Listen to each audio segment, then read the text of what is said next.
हमारे माननीय मुख्यमंत्री श्री नीतीश कुमार जी, हमने काम के दम पर उनको इस तरह से अपनाया। जैसे अभी हमारी बात हो रही थी, आपने भी कहा कि हम भी उनके फ़ैन हो गए। मैं भी बहुत पहले ही जानती थी कि एक अच्छे मुख्यमंत्री हैं।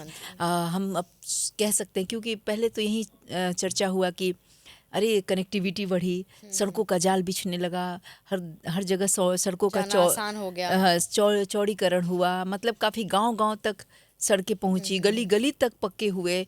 सब कुछ उन्होंने काफ़ी कुछ काम किया। महिलाओं की स्थिति में जो बदलाव किया, हर एक पॉइंट को उन्होंने छुआ, सब कुछ किया, मतलब लोगों का जीवन आसान हो सके। और जो सबसे बड़ा मैं काम कहती हूँ, एक और बड़ा काम जो उन्होंने शराबबंदी को लागू किया, उसको आप साधारण मत समझना। उस शराबबंदी की वजह से आप सोचो इस राजस्व को कितना नुकसान है, लेकिन उन्होंने वो नुकसान सहना गवारा किया। लेकिन उन्होंने अपनी क्षेत्र की बहनों के जीवन में जो घरेलू हिंसा का शिकार होती थी उस शराब की वजह से, वो ना हो, उन्होंने वो नुकसान सहना गवारा किया और इसके लिए उन्होंने बंद किया। आप समझ रहे हो वो कहाँ सोच रहे हैं, जी। किस तरह से चीज़ों पे कंट्रोल कर रहे हैं। जी। अच्छा, विरोध विपक्ष ही क्यों नहीं बोलेगा? क्योंकि उनमें कुछ बोलने के लिए उनमें कुछ कमी ही नहीं है। जब कमी नहीं है तो उनको लोग बोलेगा कि आप सोचो ना, मतलब 20 साल में कोई करप्शन का छींटा है उनके ऊपर?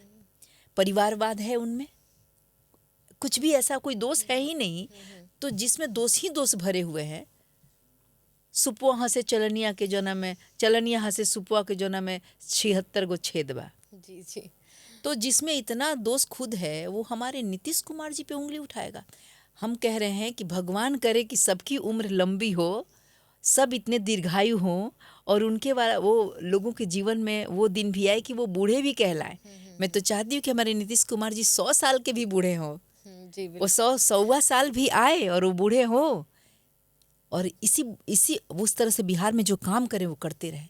तो बुढ़ापा, मैं उन आपके विपक्ष में बैठे लोगों को बोलूँगी कि बुढ़ापा एक वरदान है, एक ईश्वर का आशीर्वाद है, ये अभिशाप नहीं है। बुढ़ापा बीमारी नहीं है, ये भगवान का वरदान है। और ऊपर से वैसा बुढ़ापा जिसमें उनकी भक्ति, उनका कार्य शक्ति और धीरे धीरे बढ़ रहा है अपने क्षेत्र के लोगों के लिए। जो आप देखिए कि धीरे धीरे अपने कार्यकाल में जब उनका उठाकर देखेंगे तो धीरे धीरे और ज़्यादा वो सोच रहे हैं। वो बिहार के लिए कैसा विजन रखे हुए हैं, विपक्षियों को, विरोधियों को समझने की ज़रूरत है। जी। अगला सवाल है कि जैसे आपकी नज़र में नीतीश कुमार का व्यक्तित्व क्या है? जैसे लालू प्रसाद यादव को बोला जाता है, उनको कहा जाता है कि वो दबे कुचले जो भी लोग हैं उनकी आवाज़ बने, लालू प्रसाद यादव। नीतीश कुमार के बारे में क्या राय है आपकी? पूरी जनता के साथ खड़े हुए, पूरे बिहारियों के साथ खड़े हुए, उनके मान सम्मान को उन्होंने बढ़ाया। नीतीश कुमार जी पूरे बिहारियों के मान सम्मान के लिए खड़े हुए, उनके निर्धनता को दूर करने के लिए खड़े हुए, उनको समाज में बराबर का अधिकार देने के लिए खड़े हुए। नीतीश कुमार जी तो बिहार का गौरव हैं, बिहार की जान है। उनका तो कहा जाए तो मैं काफ़ी समय ले लूँगी आपका। तो आप एक ही बात जान जाइए कि बिहार का भाग्य है, इस प्रदेश का सौभाग्य है कि एक समय, कहते ना कि अंधेरे के बाद एक दिन आता है, रात के बाद दिन आता है, अंधेरे के बाद उजाला आता है। तो जंगल राज के अंधेरे के बाद नीतीश जी का आना एक सूर्योदय के समान है, जो कि बिहार का भाग्योदय हुआ। तो वो उस व्यक्ति ने तो बिहार का सवेरा दिखाया है सबको।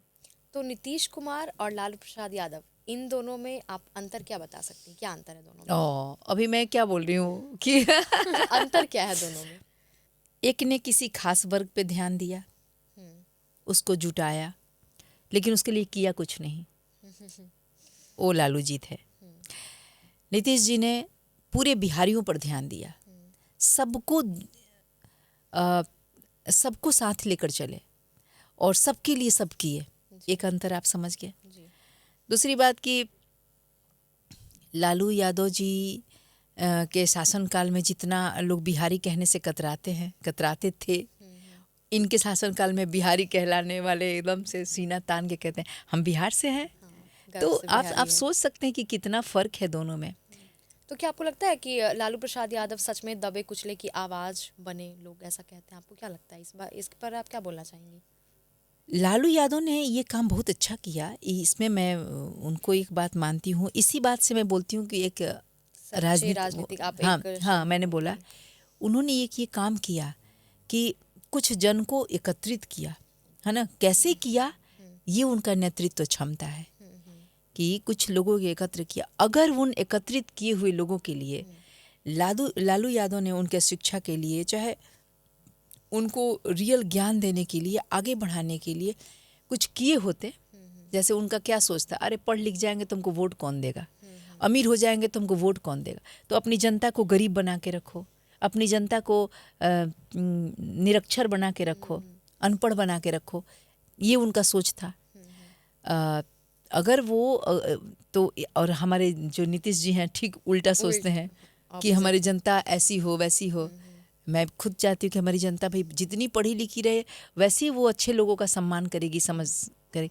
तो वैसे जुटाए तो जरूर, आवाज़ बन के कहिए कि क्या बन के कहिए, उनको जुटाए तो जरूर, लेकिन उनके लिए उन्होंने कुछ किया नहीं चरवाहा विद्यालय खोलने के सिवा। जी।